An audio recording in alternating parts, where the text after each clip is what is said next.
Hey everybody, welcome back to our channel. We are The Movie Couple. I'm Wendy. I'm Dustin. And we're going to give you guys our review on Alien Covenant.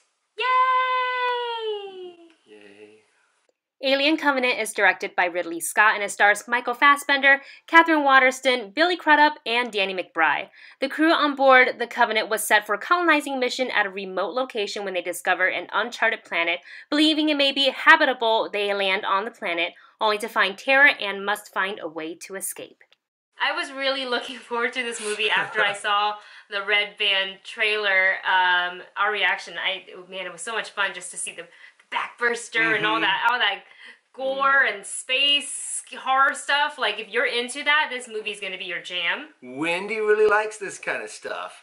I'm not that big of a fan in gore and violence and alien and like monster kind of movies, even though I have to admit the first Alien is, you know, a great masterpiece of cinematic thriller of a monster movie. Yeah. And the second one is just incredible action and sci-fi. And so I was hoping going into this one that, you know, we might get a little combination of both.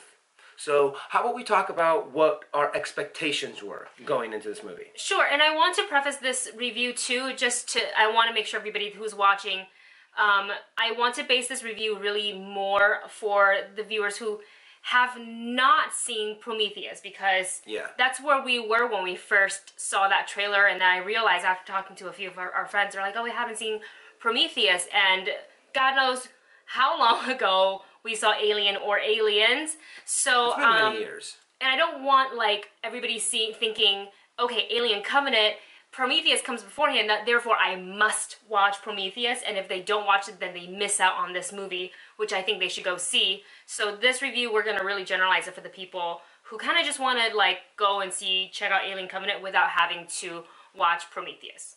And you really can, I think, with this. You can go into this movie, and this movie does stand alone. Yes, on its own very well. You don't really need to know all of the other information. They tell you what you need to know in the previous movie. Yes, and even though they came out with those prologue trailers and stuff like that, even if you didn't watch those on YouTube, you got the story, you got the previous story of Prometheus, with what happened with Elizabeth and with David, and they recapped that so well in the movie, and they didn't feel like it was a long exhibition.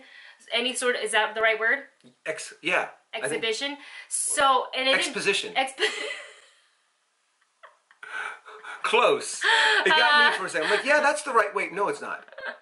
It didn't take away from the actual core story of this movie when they go back and they explain what happens. Dustin, you were talking about our expectations. Well, based on the trailers alone, my expectation going in was pretty high. So I could have been setting up myself up for a failure, because sometimes when you go into a movie that you're anticipating it to be good because you're so excited for it, you can come up and be like, I was disappointed, and then you just like crap all over it because because your expectation was too high.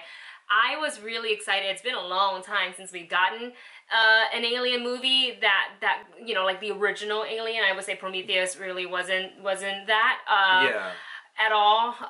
Prometheus, from what it sounds like, was more like the prologue.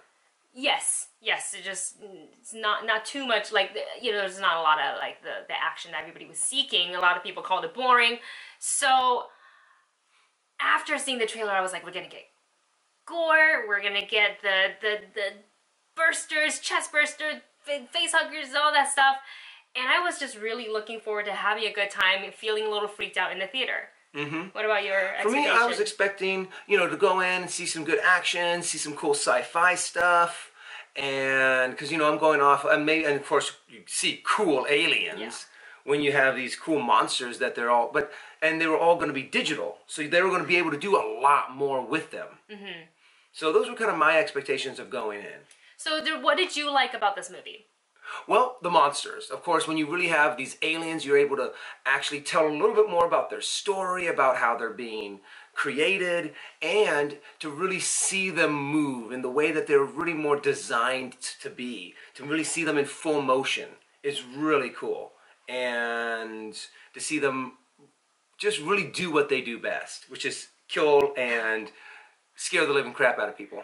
Yeah, that was like, when you know you're gonna walk into a theater, you're gonna have a horrific looking character, monster, like the alien, and you know you're gonna get a lot of blood and gore, and you know that tension of like survival in space. That's what I really liked, and I thought that it did really well. There were parts where I not so much cover my face, because that's for like heart, like maybe like don't breathe, like I kind of did that. But I definitely, you know, curled up my fist, and I was tense a lot of the times because I was watching, you know, when they go around these tight dark corners, when they're walking down corridors, and I'm like, something's gonna pop out. The jump scares wasn't really in this film. They actually didn't really utilize. You saw it coming. Like it wasn't like, blah, it's jump scare. They weren't fake jump scares. All the jump scares were legit. You jumped because there was something going to happen. And you also knew was going to happen. Like, you saw it coming a mile away, but it still got you. And that's what I really liked. I mean, I didn't scream or anything like that. Popcorn didn't fly anywhere. But it's just satisfying sometimes to know you're sitting in a sci-fi horror and you're getting all those scary feelings and those goosebumps along the way. I really enjoy Michael Fassbender in this movie. I really enjoy Catherine Waterston in this movie. I would say those two are the standouts for me. And I really can't picture anyone else playing those characters except for these two. And their chemistry is great. Their delivery was great. I love the visuals. And I even... obviously all the chest bursting scenes and all the alien scenes and like seeing, you know, the crew members being infected and stuff like that. I know it sounds horrible and sick, but I loved watching them kind of, you know, go through that motion and something popping out of their chest and blood everywhere. Well, that really creeps you out in general when someone's doing the whole, you know... It's creepy, and at the same time I can't look distortion. away. Yeah. And I thought actually the back bursters were actually a little bit creepier than the chest burster that you saw. I will say this: when the first burster happened, a little alien came out. It was like this big, and I went, "Oh, it's so cute." Wendy's next to her going, "Oh, it looks really cute." No, it's not cute. No, it's not cute. It's gonna kill me. It's gonna kill me. Oh man, it was. I had such a fun time. Like, I was scared and I smiled about it. It's weird. It's a weird, sick world. Me, on the other hand, I'm not a big fan of these kinds of movies. Now, I liked Alien and I liked Aliens because Alien was a really good suspense thriller movie, and Aliens had a lot of good action. Alien Covenant had little tastes of here and there, but it really did kind of fall more into that kind of horror monster movie for me. I personally didn't really... There was a lot of things that I didn't like about the movie. Well, let's go ahead and talk about that. One of the big things that kind of threw me out of the movie was the fact that, just like in your stereotypical horror monster movie, is that everyone was making stupid decisions. Yes. Everyone in the audience, I heard them going, "No, don't do that! Why are you doing this? Why are you doing that?" I don't want to give too many specifics because it might ruin the movie, but there's just so many times when, except for maybe the one or two lead characters, they didn't really make too many stupid decisions. But there were so many things that were like, any normal person would see this as a bad choice. Yeah. You know, and I guess it's kind of, they did that once in the first Alien movie where he's like, "Hey, what's this big thing that's moved?" Ah! Well, yeah, but they had to introduce that. Yeah, in the first movie. But in this one, you're kind of like, you know it's bad. Yes, the direction, I totally agree with you, and that's what I also didn't like, was watching that. And I understand, it's like, how else would you move forward? But the choices and the direction it took to get there, for the character that it happened to, it was, to me, out of character. Yeah. This character was supposed to be a person of intellect, great decision making, and the way it happened, it shouldn't have. It's like all of a sudden, for that scene and that scene alone, all of his intelligence and all of his common sense went out the window, and there was no explanation. And I'm like, but you're on a colonizing mission in space. It seemed like they deliberately made too many stupid choices in order for this one scene to happen. And it's just that scene. I wouldn't say it ruined the movie. It really didn't, but it kind of made me go, "Oh, come on." There was a few moments too that I kind of got pulled out of. Why didn't they find this? I can't say it exactly. You can't say it, but yeah, that was a thing too. After the movie, I was like, this is perfect. Why didn't they notice this before? Or why didn't, I mean, there's a lot of those moments in the movie, and it really pulled me out of it and really pushed the gears more towards a slasher horror kind of a movie for me. And there is a lot of gore. Yeah. There is a lot of just... That's not a negative for me. To where, well, and you know, in the other movies... It was, you know, in the first two, I'm always going to reference those two because those are the masterpieces of the Alien franchise. Everything else kind of falls short. There was reasons for it, and sometimes they didn't show all of it. And they relied more on the suspense and the imagination of the audience. This one, you don't need any imagination. You see it. And it's great. Do you want to go ahead and give your score? I'm going to give this movie probably about a 7. Oh, it's not so even that far from mine. Maybe a 6.5.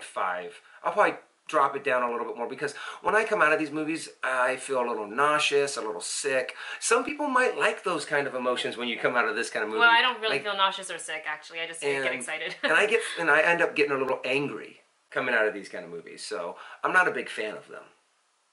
Yeah. I don't think Dustin's going to come to any more horror movies with me. I'm going to have to take someone else. For me, this movie gave me pretty much everything I wanted, and I loved that it did such a great job of covering the previous film, Prometheus, for the viewers that may not have seen it. And so it's really a standalone film. It's not going to turn anyone away who's like, oh, I haven't seen Prometheus, therefore I shouldn't go see Alien Covenant. You should totally go see it because you will get it. Maybe you'll miss a couple of Easter eggs here or there, but that would be only noticeable for the viewers who have seen and remembers Prometheus. I love the aliens, the baby alien, the big alien, all of them, all the chest bursting, back bursting, all that good stuff. I really enjoyed the visuals and everything. It creeped me out and it made me cringe. And I'm gonna give this movie, I don't want to give it a 7.5 because I feel like it needs to be higher, but I don't feel like it's quite an 8, so I'm gonna give it 7.7 out of 10. I know it's weird. I don't usually go that route, but no, it makes for this sense. movie, I will. Well, you guys, that's it for our review. Go ahead and comment your thoughts on Alien Covenant down in the comment section below. What are you looking forward to? Do you think that it will hold up to the original Alien or Aliens? And you guys, that's it for us. Don't forget to like, share, subscribe, and we'll see you in the next video.